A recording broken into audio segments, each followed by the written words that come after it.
சட்டவிரோத பண பரிமாற்ற வழக்கில் ஜாஃபர் சாதிக்கின் மனைவி மற்றும் ஜாஃபர் சாதிக்கின் சகோதரர் பெயர்களை அமலாக்கத்துறையினர் சேர்த்துள்ளனர்.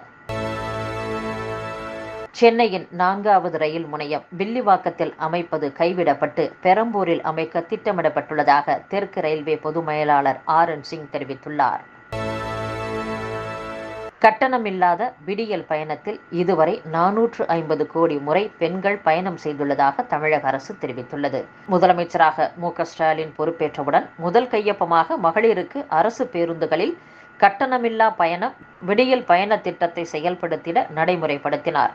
அத்திட்டத்தின் மூலம் இதுவரை ஏறத்தாழ 450 கோடி முறை பெண்கள் பயணம் செய்து மாதந்தோறும் 888 ரூபாய் சேமிக்க வழிவகை செய்துள்ளார் என்று தெரிவிக்கப்பட்டுள்ளது. வடசென்னை அனல் மின் நிலையத்தில் ஏற்பட்ட பழுது காரணமாக 600 மெகாவாட் மின் உற்பத்தி பாதிக்கப்பட்டுள்ளது. வடசென்னை அனல் மின் நிலையத்தில் சமீப காலமாக அவ்வப்போது பழுது ஏற்படுவதால் மின் உற்பத்தி கடுமையாக பாதிக்கப்பட்டு வருகிறது.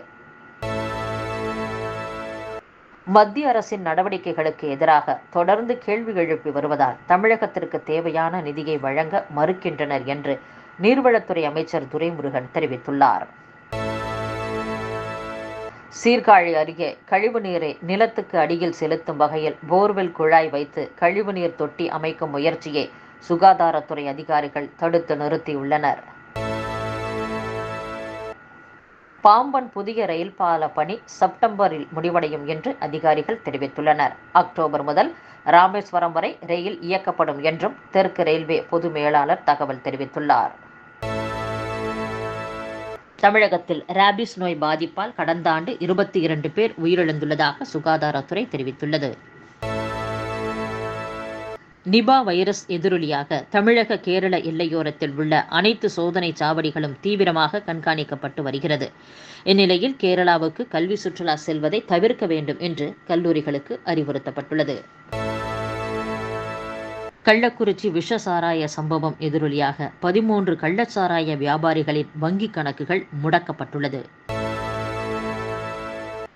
அதிமுக முன்னாள் அமைச்சர் MR விஜயபாஸ்கர் வழக்கில் காவல் ஆய்வாளர் பிருத்திவிராஜை காவலில் எடுத்து விசாரிக்க போலீசார் திட்டமிட்டுள்ளனர்.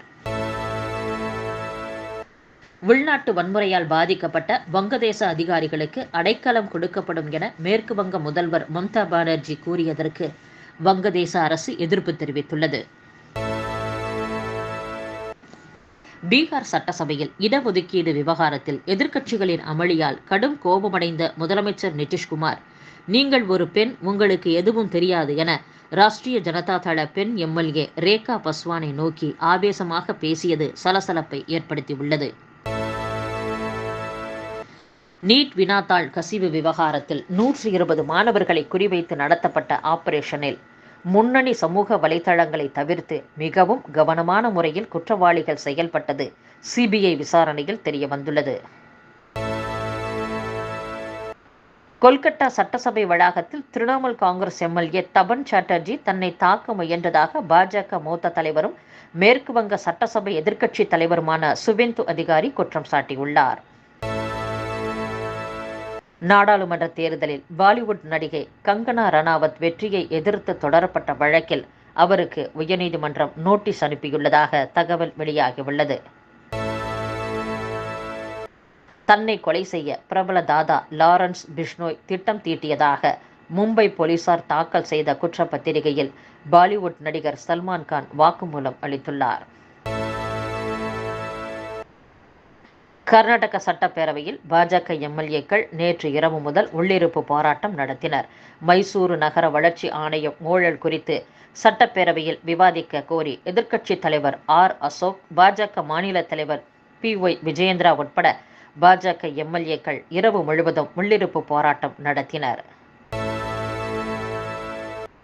மத்திய பட்ஜெட்டில் சிறப்பு நிதி ஒதுக்கீடு பெற்றதற்காக தேசிய ஜனநாயக கூட்டணி கட்சி தலைவர்கள் சந்திரபாபு நாயுடுவும் நிதிஷ்குமாரும் இன்று குதூகலிக்கலாம். ஆனால் இந்நிலை மாறும் காலம் வெகு தொலைவில் இல்லை என்று காங்கிரஸ் மூத்த தலைவரும் MP-யுமான குமாரி ஷெல்ஜா தெரிவித்துள்ளார். காவிரியில் நீராண்டு மாதங்களில் தமிழகத்திற்கு விடுவிக்கப்பட வேண்டிய அளவை விட கூடுதலாக வழங்கப்பட்டுள்ளதாக காவிரி நீர் மேலாண்மை ஆணைய கூட்டத்தில் தெரிவிக்கப்பட்டுள்ளது. நீட் தேர்வை ரத்து செய்ய வேண்டும் என்று மத்திய அரசை வலியுறுத்தி மேற்கு வங்க சட்டப்பேரவையில் தீர்மானம் நிறைவேற்றப்பட்டுள்ளது.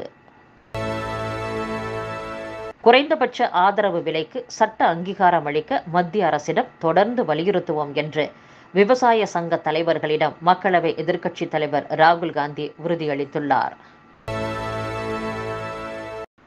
பட்ஜெட் மீதான எதிர்க்கட்சிகளின் விமர்சனம் சில பின்தங்கிய மாநிலங்களுக்கு எதிராக அக்கட்சிகளுக்கு உள்ள மனப்பான்மையை வெளிப்படுத்துகிறது என்று பாஜக தெரிவித்துள்ளது.